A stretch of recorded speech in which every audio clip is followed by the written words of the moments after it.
A'udzu billahi minasyaitonir rajim. Bismillahirrahmanirrahim. Assalamualaikum warahmatullahi wabarakatuh.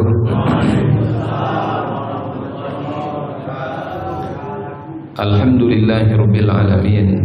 Alhamdulillahilladzi khalaqas samawati wal ard wa ja'ala az-zulumati wan nur.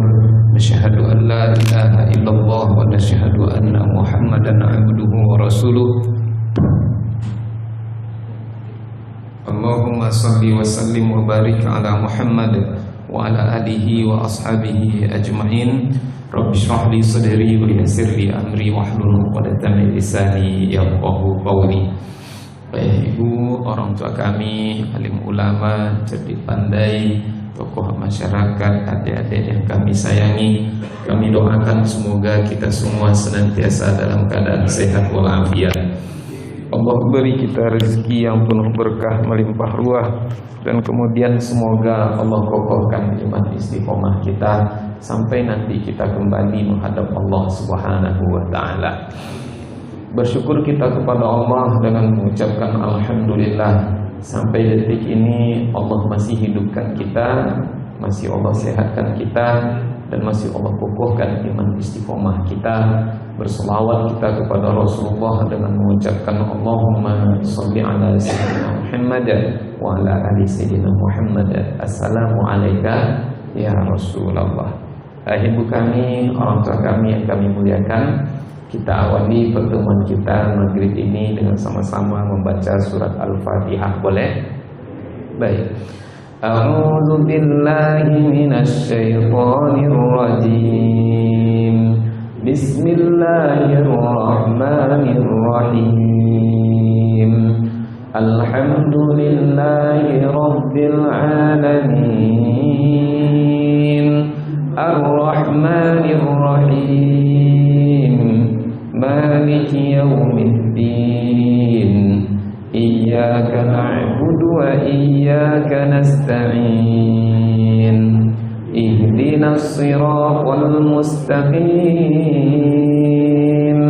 Siratal ladzina an'amta 'alaihim ghairil maghdubi 'alaihim waladdallin.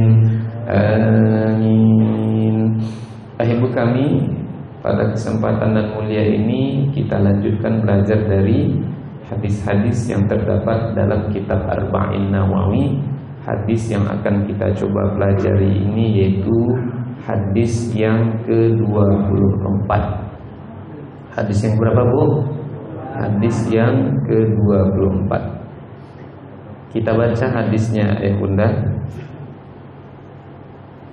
An Abi Dzar radhiyallahu anhu, dari Abu Dzar Allah meridhoinya.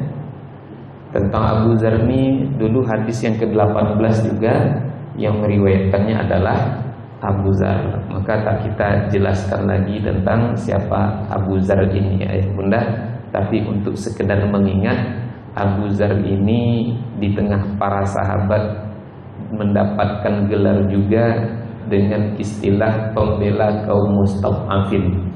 Abu Dzar ini sebelum masuk Islam, dalam buku hadis Nabawi kita baca, dia itu tinggal di satu tempat namanya Ghifar, dan kemudian suku Ghifar itu dikenal sebagai suku yang hidupnya dari merampok atau membegal, dan kemudian kepala begalnya itu tak lain dan tak bukan Abu Dzar sendiri. Namun sekalipun dia hidup dari membegal, ayah bunda, tapi hasil yang dia dapat dari begalannya itu tak hanya dia makan sendiri, tapi kemudian diberikannya kepada orang-orang miskin, orang-orang yang membutuhkan. Makanya dia dikenal sebagai pembela kaum mustad'afin, atau kalau orang hari ini mungkin pembela wong cilik lah lebih kurangnya, ayah bunda dimuliakan Allah. Nah, sekalipun demikian, akankah hal itu diterima Allah Subhanahu wa taala? Wallahu a'lamu bishawab. Tapi yang jelas Nabi telah katakan Allah itu zat yang maha baik, dan Allah tak akan menerima kecuali yang baik-baik. Pada akhirnya ketika pintu hidayah masuk ke dalam hatinya, maka kemudian ketika dia telah bersahadat di hadapan Rasulullah, pergilah dia ke depan Ka'bah, lalu kemudian di tengah mayoritas orang yang menyembah berhala banyak Tuhan, maka kemudian dia katakan, aku bersaksi Tuhan yang betul itu bukanlah Tuhan yang banyak, bukan berhala. Maka Tuhan yang betul itu adalah Allahu Ahad, Allahus Samad, lam yalid walam yulad walam yakul lahu kufuwan ahad. Dan kemudian orang-orang kafir Quraisy datang untuk mengeroyoknya. Maka kemudian ketika itu dalam keadaan bersimbah dengan darah, badan lebam-lebam, datanglah paman Nabi yang bernama Hamzah. Kemudian dia diselamatkan oleh Hamzah. Besoknya diulanginya lagi sampai 3 kali hal seperti itu diulanginya. Maka ketika nama dia itu semakin dikenal, dia semakin viral ketika itu ayah bunda, maka kemudian Nabi sangat khawatir akan dirinya. Maka kemudian Nabi suruh dia untuk balik ke kampung halamannya, supaya dia kemudian tidak menjadi target dalam operasi bunuh yang akan dilakukan oleh orang-orang kafir. Karena yang namanya orang kafir ketika itu sangat tidak suka kepada orang-orang Islam. Nah, itu sekilas tentang Abu Dzar Al-Ghifari yang dulu juga telah kita jelaskan ayah bunda. Nah, An Abi Dzarrin radhiyallahu anhu, dari Abu Dzar Allah meridhoinya, anin Nabi sallallahu alaihi wasallam, dari Nabi Muhammad sallallahu alaihi wasallam, fima ruya anillahi tabaraka wa taala, pada yang diriwayatkan dari Allah Subhanahu wa taala. Berarti hadis ini adalah hadis qudsi. Tentang hadis qudsi dulu telah kita jelaskan ayah bunda. Allah Subhanahu wa taala berfirman, apa kata Allah? Ya ibadi, wahai hambaku, wahai hamba-hambaku, kata Allah, ini sesungguhnya aku haramtu zulma ala nafsi, sesungguhnya aku telah mengharamkan kezaliman atas diriku, wa ja'altuhu bainakum muharrama, dan kezaliman itu juga aku haramkan di tengah-tengah kamu. Fala tazalamu, oleh karenanya janganlah kamu saling menzalimi antara satu dengan yang lainnya. Ya ibadi, wahai hamba-hambaku, kata Allah, kullukum dhallun, semua kamu dalam keadaan tersesat, semua kamu dalam keadaan tak tahu apa-apa. Illa man hadaitu, kecuali siapa saja yang aku tunjuki, kecuali siapa saja yang aku berikan hidayahku kepadanya. Fastahduni ahdikum, oleh karenanya mintalah olehmu hidayah itu kepadaku. Kalau kamu minta hidayah kepadaku, ahdikum, nanti akan aku beri kamu hidayah. Ya ibadi, wahai hamba-hambaku, kata Allah, kullukum ja'i'un illa man at'amtu, wahai hamba-hambaku, semua kamu dalam keadaan kelaparan, semua kamu dalam keadaan kelaparan, illa man at'amtu, kecuali orang yang aku berikan makan kepadanya. Fastat'imuni at'imkum, oleh karenanya mintalah olehmu makanan itu kepadaku, niscaya akan aku beri kamu makan.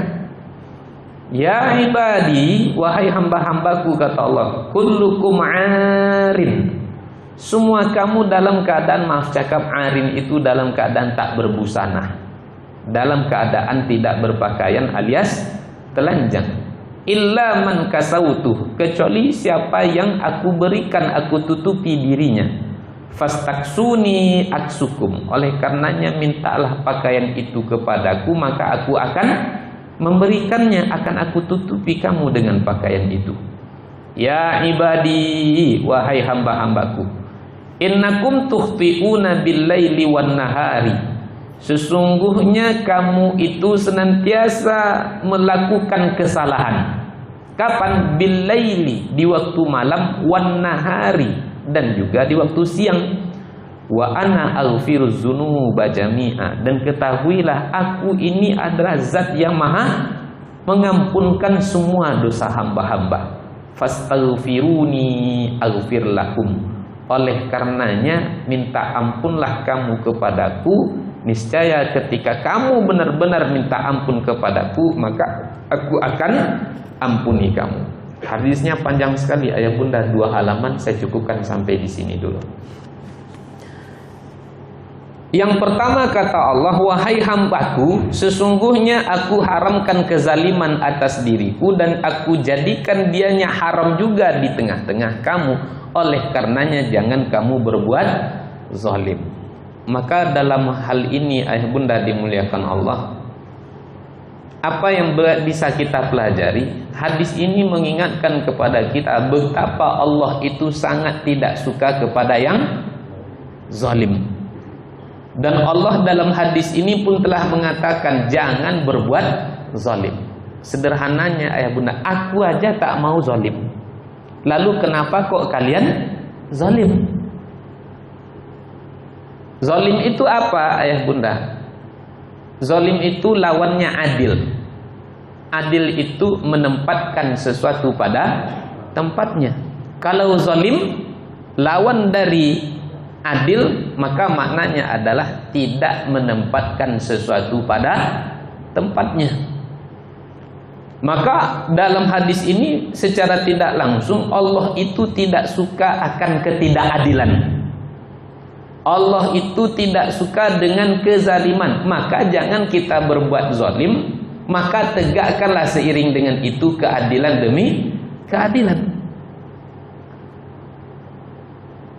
Banyak orang kadang-kadang sekilas pernah saya dapati mengatakan, katanya Allah itu zat yang maha adil, tapi dalam ketentuan Allah banyak yang tak adil, kata dia. Di mana pula tidak adilnya? Itu contohnya. Laki-laki boleh menikah dengan 4 orang perempuan, sementara perempuan boleh menikah dengan 4 orang laki-laki?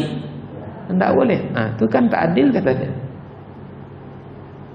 Laki-laki lebih banyak mendapatkan warisan daripada perempuan. Nah, itu kan Islam itu tak adil. Laki-laki boleh jadi pemimpin, sementara kami perempuan tidak boleh jadi pemimpin. Maka ketika ada yang mengatakan Allah itu tidak adil, lalu kemudian ketika dia buka Al-Quran, Al-Quran pun tak adil, maka ayah bunda, kalaulah ada yang mengatakan Al-Quran itu tidak adil, maka tentu juga Allah tidak adil. Kalau Allah tidak adil, lalu siapa lagi yang lebih adil? Kita ambil saja satu contoh ayah bunda.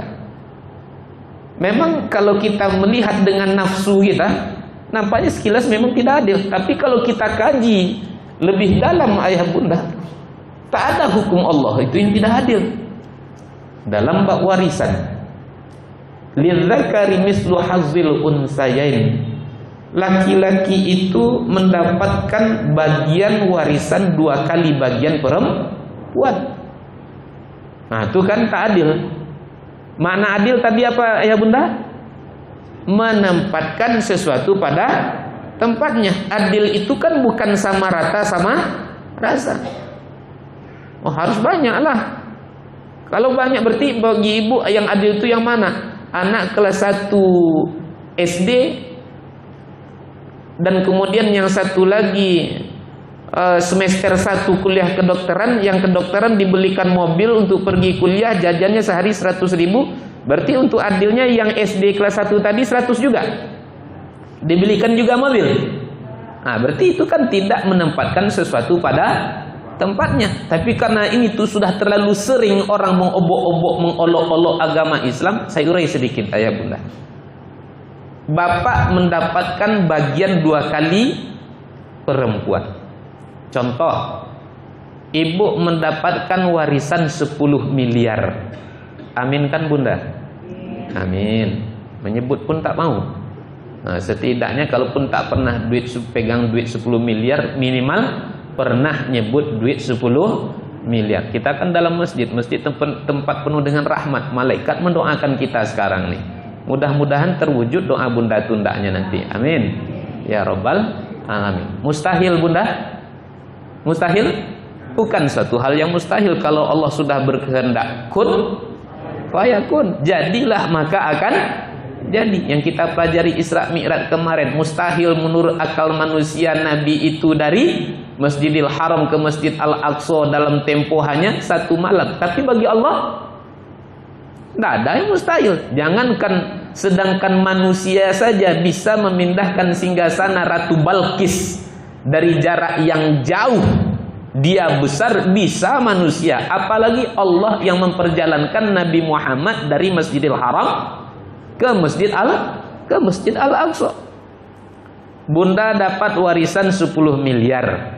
Berarti kalau kami bapak-bapak mendapatkan 2 kali bagian ibu-ibu, berarti kami dapat berapa, Bu? 20 miliar.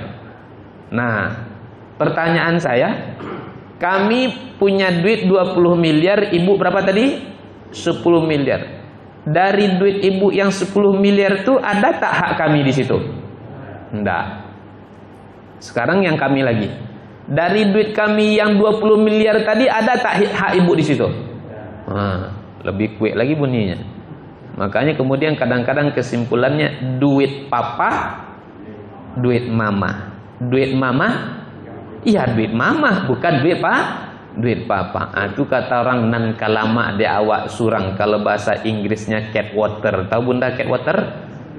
Cat kucing, water air. Kucing air. Saenae udele dewe. Itu kata orang Jawa kalau saya tak salah.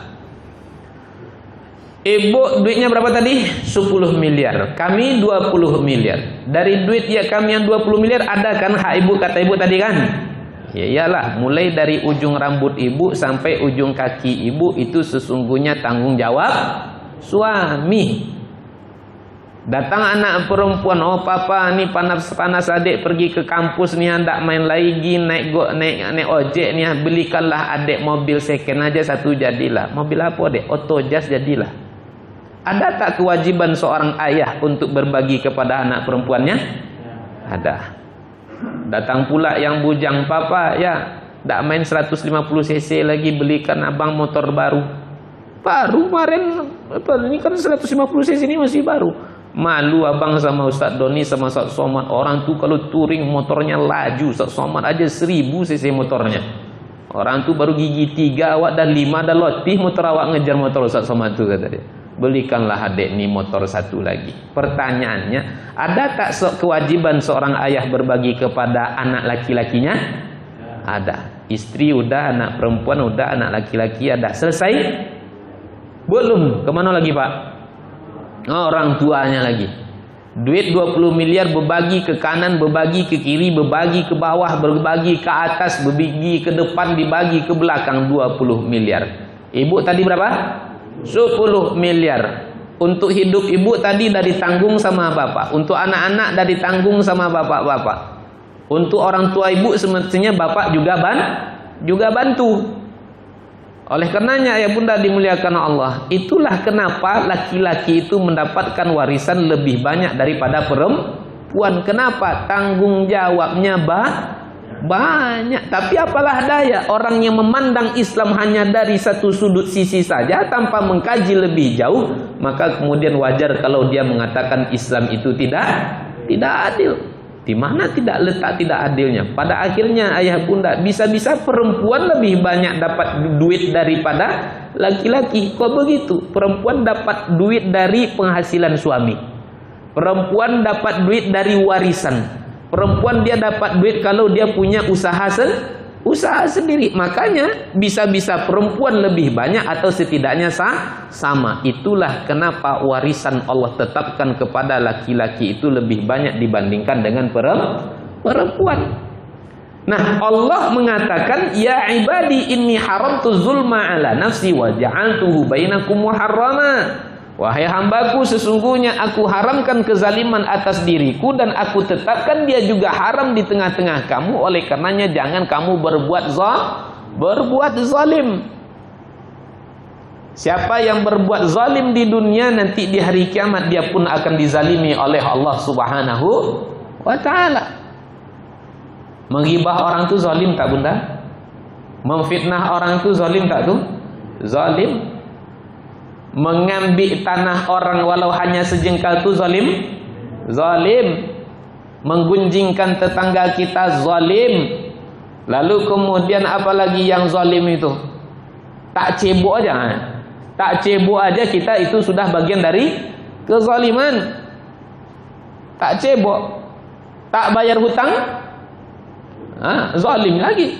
Jangankan tak bayar hutang, menunda-nunda dalam pembayaran hutang aja zalim tak tuh? Zalim. Kita sering berharap agar orang bisa memaklumi kita, tapi kitanya tidak mau memaklumi orang lain. Sehingga kadang-kadang dalam bab hutang piutang, kalau meminjam lunak gigi daripada lidah. Tapi kalau sudah jatuh tempo, la salam wala kalam, ditelepon tak diangkat, di WA tak dibalas. Sakitnya tuh, di sini nih sakitnya itu. Zalim. Jangankan tak bayar hutang, menundanya saja zalim. Makanya wajar kalau sampai Nabi katakan, siapa yang berhutang tapi dia tak mau membayarnya, maka nanti dia akan dihitung di sisi Allah layaknya sebagai seorang pencuri. Itu hati-hati ayah bunda. Zalim tuh. Yang tak bayar hutang itu zalim. Di mata Allah dia dihitung sebagai siapa?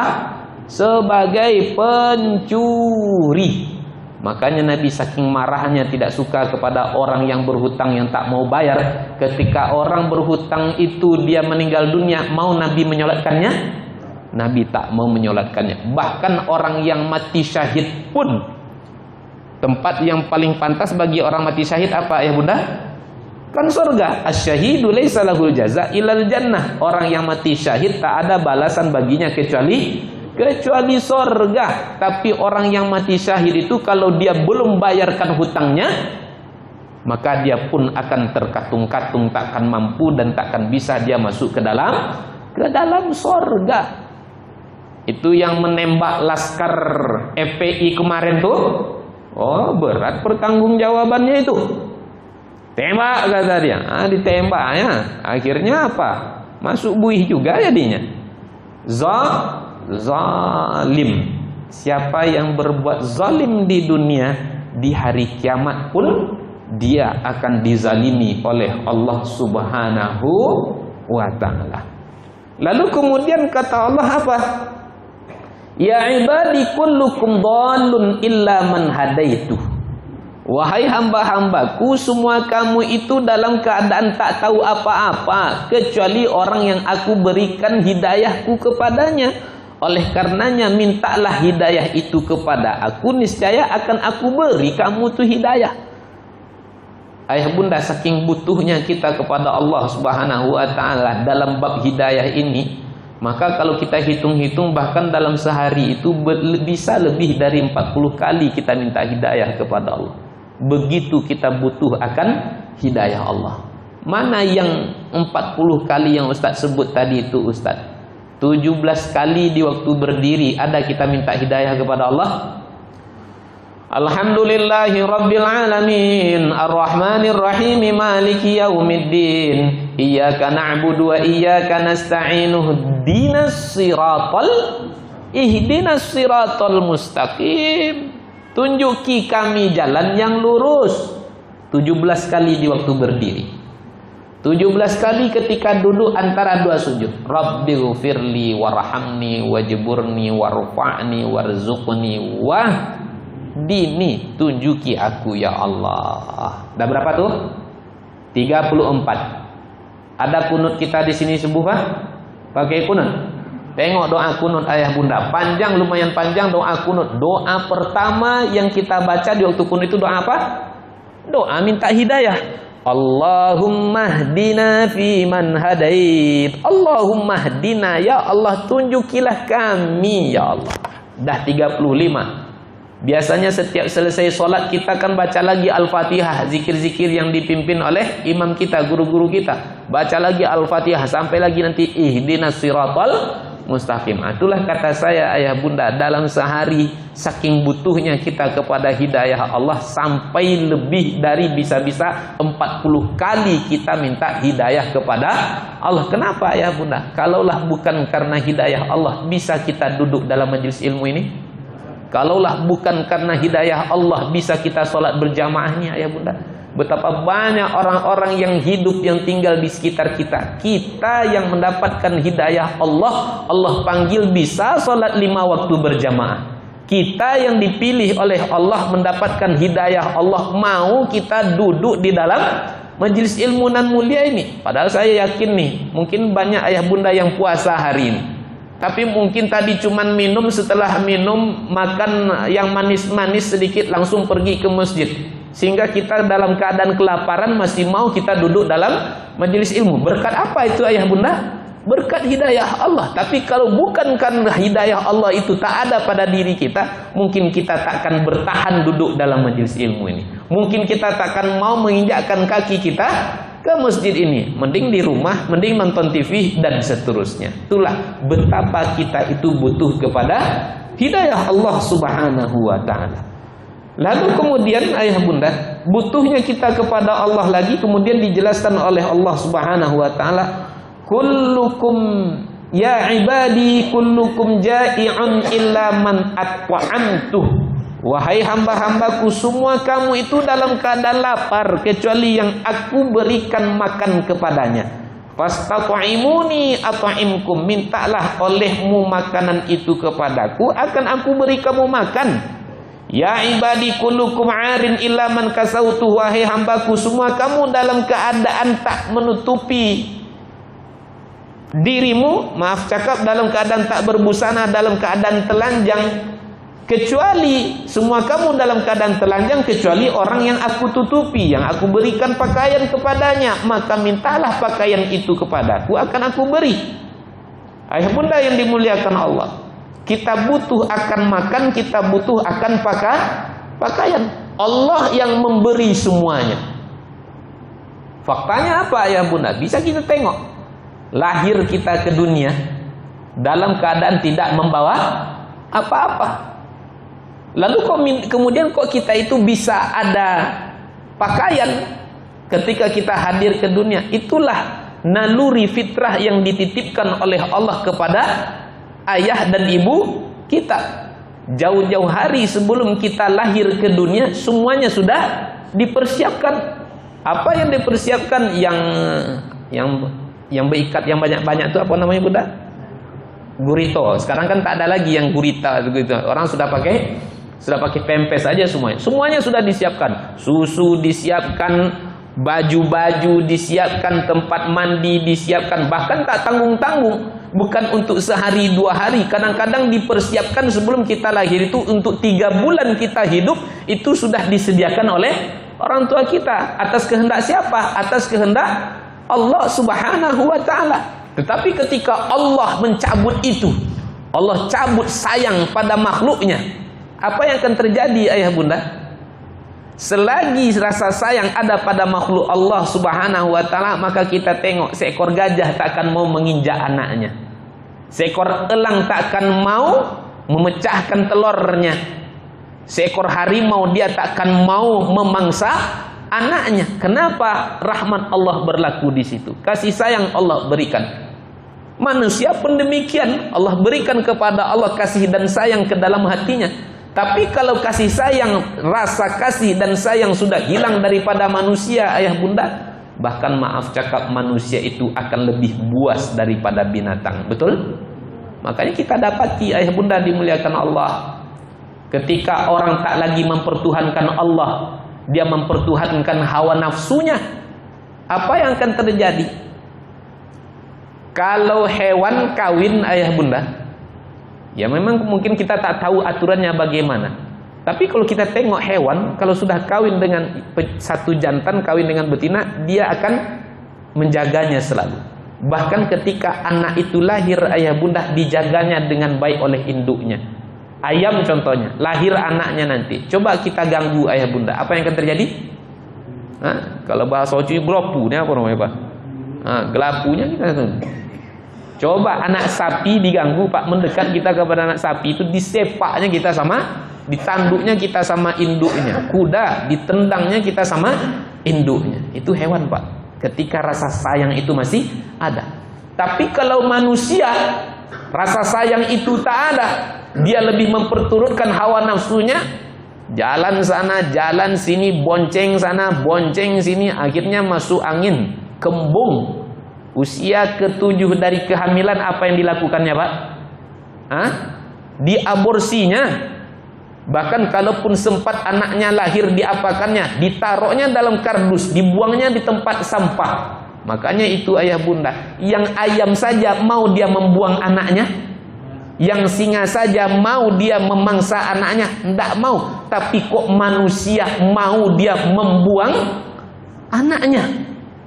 Wajar kalau Allah sebutkan di dalam Al-Quran, laqad dzara'na li jahannama katsiran minal jinni wal insi lahum qulubun la yafqahuna biha wa lahum apa lagi?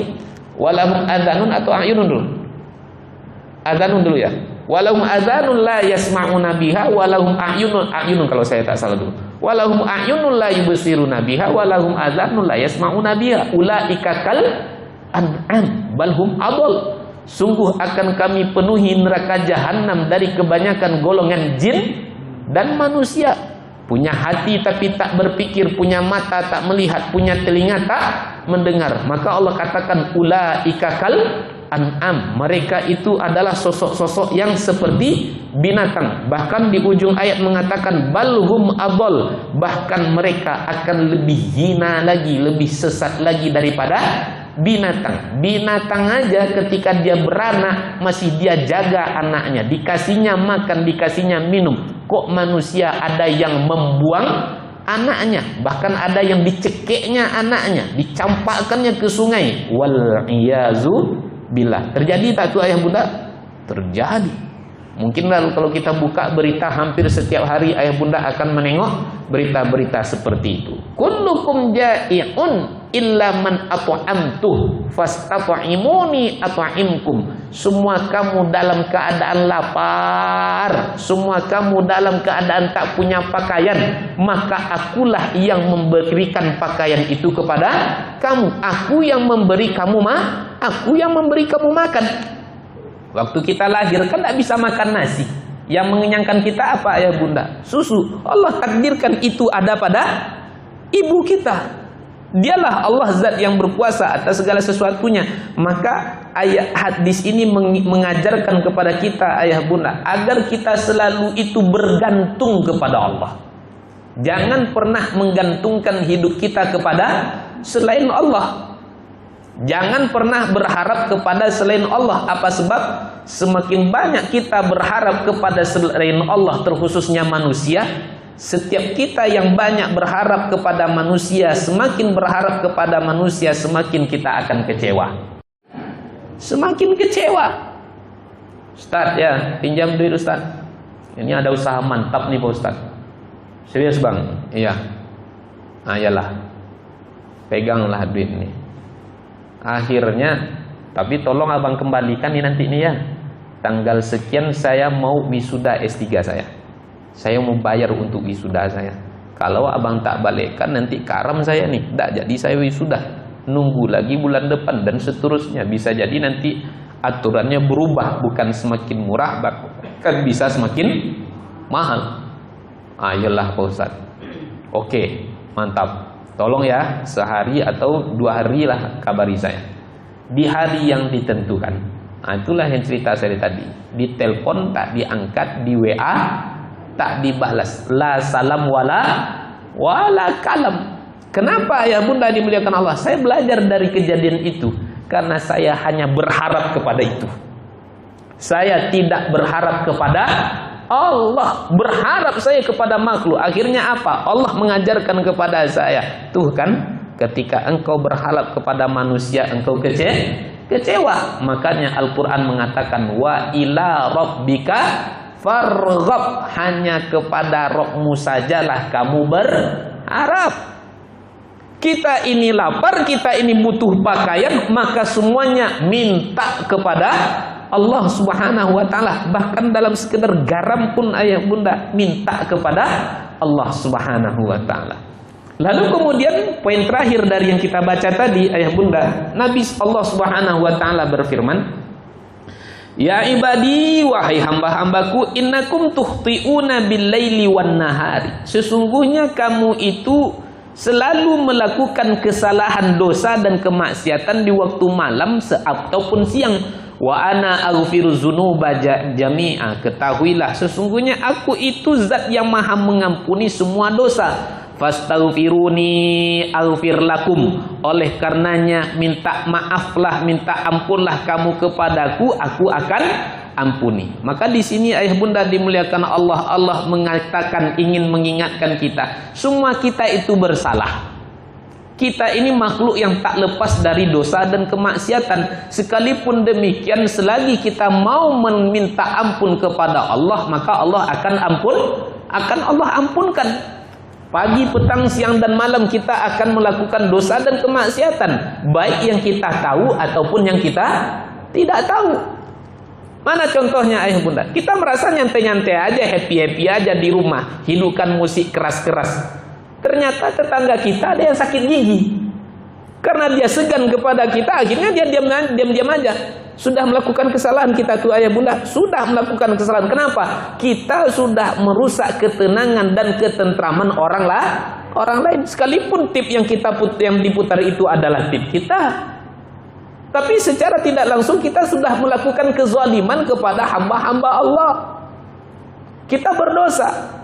Siang dan malam berdosa kata Allah. Mana contohnya ayah bunda? Kalau kita buka betul mulai dari ujung rambut sampai ujung kaki kita ini kan bergelimang dengan dosa. Rambut yang dibuka dipertontonkan kepada yang tak berhak untuk melihatnya, dosa tak tuh bunda? Dosa. Alhamdulillah bunda hari ini jilbabnya dalam, mukenahnya cantik-cantik. Tahun 90 pakai jilbab bunda semuanya.